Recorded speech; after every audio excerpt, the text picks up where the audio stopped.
माता दी, स्वागत है आपका अपने YouTube चैनल भक्ति की शक्ति में। आज दुर्गा सप्तशती के दूसरे अध्याय का पाठ करेंगे, तो वीडियो में आप लोग कंटिन्यू बने रहें। इस वीडियो में दूसरे दिन का संपूर्ण पाठ हिंदी में बताएंगे। और जो भी दर्शक हमारे चैनल पर नए जुड़े हैं, जल्दी से सब्सक्राइब कर ले। इन माता रानी के 9 दिनों की पूरी पूजा अर्चना, उनके भोग और उनकी दुर्गा सप्तशती के 9 दिन का पाठ हम इस चैनल पे अपडेट देते रहेंगे, तो आपसे ना छूटे। इसलिए जल्दी से हमारे चैनल को लाइक शेयर सब्सक्राइब कर लें। तो चलिए पाठ आरंभ करते हैं। जय माता दी।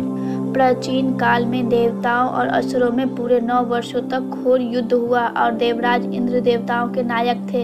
इस युद्ध में देवताओं की सेना परास्त हो गई। इस प्रकार संपूर्ण देवताओं को जीत महिषासुर इंद्र बन बैठा। युद्ध के पश्चात हारे हुए देवता प्रजापति श्री ब्रह्मा के साथ लेकर उस स्थान पर पहुंचे जहां पर भगवान शंकर विराजमान थे। देवताओं ने अपनी हार का सारा वृत्तांत भगवान विष्णु और शंकर को कह सुनाया। वह कहने लगे, हे प्रभु, महिषासुर सूर्य, चंद्रमा, इंद्र, अग्नि, वायु, यम, वरुण तथा अन्य देवताओं के सब अधिकार छीनकर अपना अधिष्ठा स्वयं बन बैठा है। उसने समस्त देवताओं को स्वर्ग से निकाल दिया है। वह मनुष्य की तरह पृथ्वी पर विचरण कर रहे हैं। देवताओं की सारी करतूत हमने आपको सुना दी है। आपकी शरण में इसलिए आए हैं ताकि आप उनके वध का कोई उपाय सोचे। देवताओं की बात सुन भगवान विष्णु और शंकर जी को दैत्य पर बड़ा गुस्सा आया। उनकी भौहें तन गई, आंख लाल हो गई। गुस्से में भरे हुए भगवान विष्णु के मुख में बड़ा भारी तेज निकला और उस प्रकार का तेज भगवान शंकर, ब्रह्मा और इंद्र आदि दूसरे देवताओं के मुख से प्रकट हुआ। फिर वह सारा तेज एक में मिल गया और तेज का पुंज वह ऐसा दिखता रहा जैसे जो ज्वालामान पर्वत हो। देवताओं ने देखा कि उस पर्वत की ज्वाला चारों ओर फैली हुई है। देवता के शरीर से प्रकट हुआ तेज किसी अन्य तेज से तुलना नहीं कर सकती। एक स्थान पर इकट्ठा होने पर वह तेज एक देवी के रूप में परिवर्तित हो गया और अपने प्रकाश से तीनों लोकों में व्याप्त जाना पड़ा। वह भगवान शंकर का तेज था। उससे देवी का मुख प्रकट हुआ। यमराज के तेज से उसके सिर के बाल बने। भगवान विष्णु के तेज से उनकी भुजाएं बनी। चंद्रमा के तेज से दोनों स्तन और इंद्र के तेज से जंघा और पसलियां बनी। पृथ्वी के तेज से निस्तंभ भाग बना। ब्रह्मा जी के तेज से दोनों चरण और सूर्य के तेज से उनकी उंगलियां पैदा हुई। वासुओं के तेज से उंगलियों, हाथों की उंगलियां, कुबेर के तेज से नासिका बनी। प्रजापति के तेज से उनके दांत और अग्नि के तेज से उनके नेत्र बने। संध्या के तेज से उनकी भौहें और वायु के तेज से उनके कान प्रकट हुए। इस प्रकार उस देवी का दुष्प्रभाव हुआ।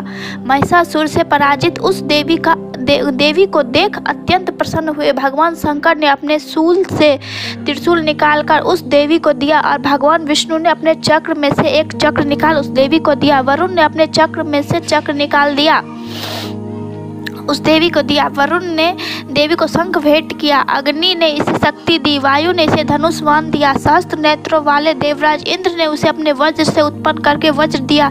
ऐरावत हाथी का एक घंटाकर उतार देवी को भेंट किया। यमराज ने उसे काल दंड में से एक दंड दिया। वरुण ने उसे पास दिया। प्रजापति ने उस देवी को स्फटिक की माला दी। ब्रह्मा जी ने उसे कमल दिया। सूर्य ने उसे समस्त रोमों से अपनी किरण के तेज का भार दिया। काल ने उसे चमकती हुई ढाल और तलवार दी।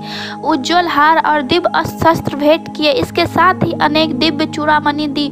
2 कुंडलियां, कनक, उज्ज्वल अर्धचंद, बाहों के लिए बाजूबंद, चरण के लिए नुपुर, गले के लिए सुंदर हंसलियां, अंगुलियों के लिए रत्नों की बनी हुई अंगूठी उसे दी। विश्वकर्मा ने उसे फरसा दिया और उसके साथ ही कई प्रकार के अस्त्र शस्त्र, अभेद कवच और इसके साथ अतिरिक्त उन्होंने कभी न कुम्हलाने वाले सुंदर कमलों की माला भेंट की। समुद्र ने सुंदर सुंदर कमल का फूल भेंट किया। हिमालय ने सवारी के लिए सिंह और तरह तरह के रत्न भेंट देवी को भेंट किए। यमराज कुबेर ने मधु से भरा हुआ पात्र और शेष नाग ने उसे बहुमूल्य मणियों से विभूषित नागहार भेंट किया। इस तरह दूसरे देवताओं ने भी आभूषण और अस्त्र शस्त्र देकर उनका सम्मान किया।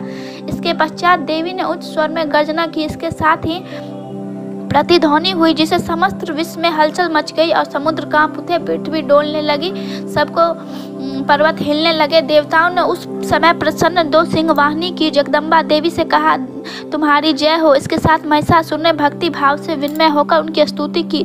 संपूर्ण त्रिलोकी का शोक मग्न देख दैत्यगण अपनी सेना के साथ और हथियारों आदि सजाकर उठ खड़े हुए। महिषासुर के क्रोध की कोई सीमा नहीं थी।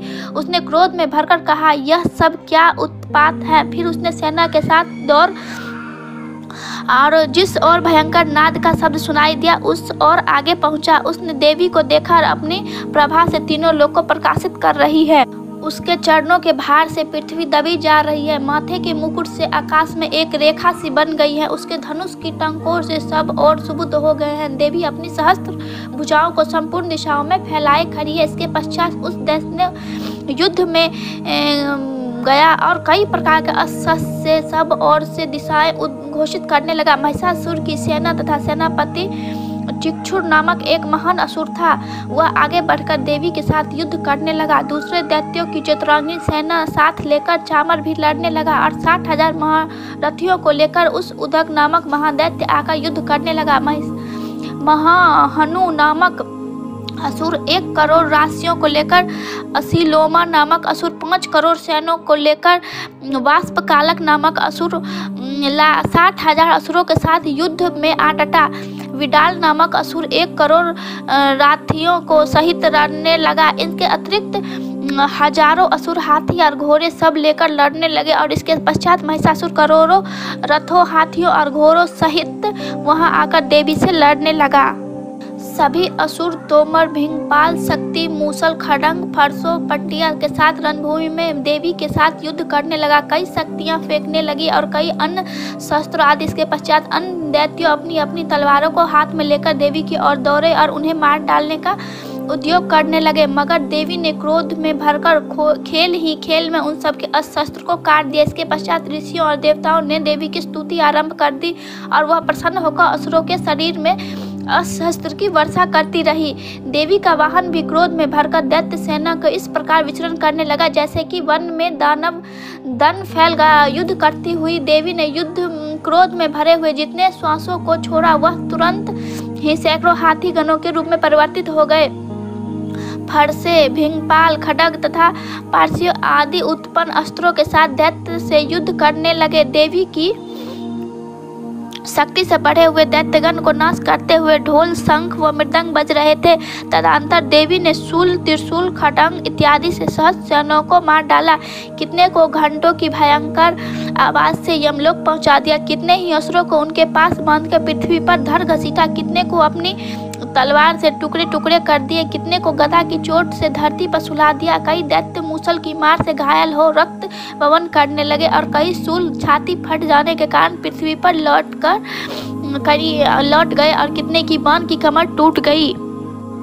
जो भी दर्शक हमारे चैनल पे जुड़े हुए हैं, वीडियो देख रहे हैं, कृपया लाइक, शेयर, सब्सक्राइब कर ले और यह दुर्गा सप्तशती के पाठ को आधा सुनकर ना जाए, इन्हें पूरा सुने। माता की कृपा आप पे होगी। तो चलिए आगे बढ़ते हैं और आगे की कथा आपको बताते हैं। देवताओं को पीड़ा देने वाली दैत्य कट कट कर मरने लगे। कितने की बाहें अलग हो गई, कितने की ग्रीवाएं फट गई, कितने के सिर कट गए, दूर भूमि पर लुढ़क गए, कितने के शरीर में बीच में कट गए, कितने की जंघाएं कट गई, पृथ्वी पर गिर पड़े, कितने के सिर व पैर कटने लगे, भूमि से उठ गए, खड़े हुए अस्त्र हाथ में लेकर देवी से लड़ने लगे। कई दैत्यगण भूमि वानों की ध्वनि के साथ नाच रहे थे।